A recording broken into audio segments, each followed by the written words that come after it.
Morning everyone. Ika 110 na ng aking alagang inahing dumalaga na si Ensay. So yan guys, ang ganap ni Ensay ngayon is 110 days na siya ngayon.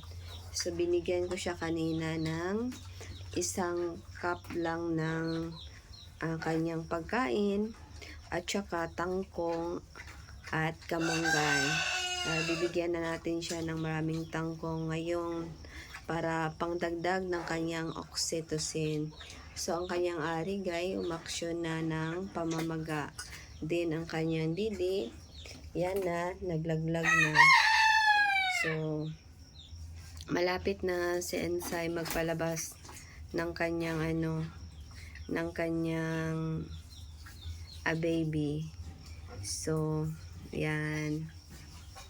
Bakit Sensei ganyan? Ayan. So, tingnan natin guys kay parang nabaguhan ako ng ng inahin. Dahil 6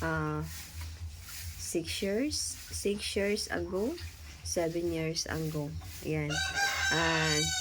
Nagkaroon ako ng inahin noon pero yun ng parang ako noon, back job. Failure ako noon sa aking pag-aalaga ng inahin. So, kaya huminto ako. Kaya ngayon, bumalik na naman. I hope na sa ganito, hindi na ako ma-failure. Kahit konti lang, basta malulusog lang ang mga alaga niyang anak pagdating ng paglabas ng kanyang mga biik. So, thankful kayo.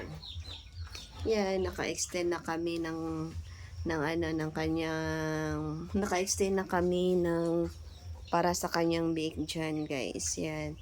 So, matapos ko nang na-disinfect itong kanyang kulungan, bago lang. So, yan. Nalinisan ko na ng mabuti.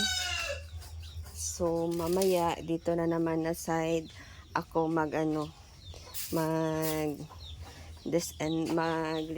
mag-disinfect.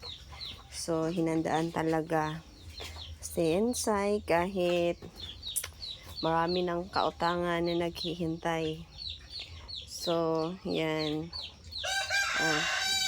Inuna kasi si Ensay, guys. So, thank you guys. Thank you for watching. Bye-bye.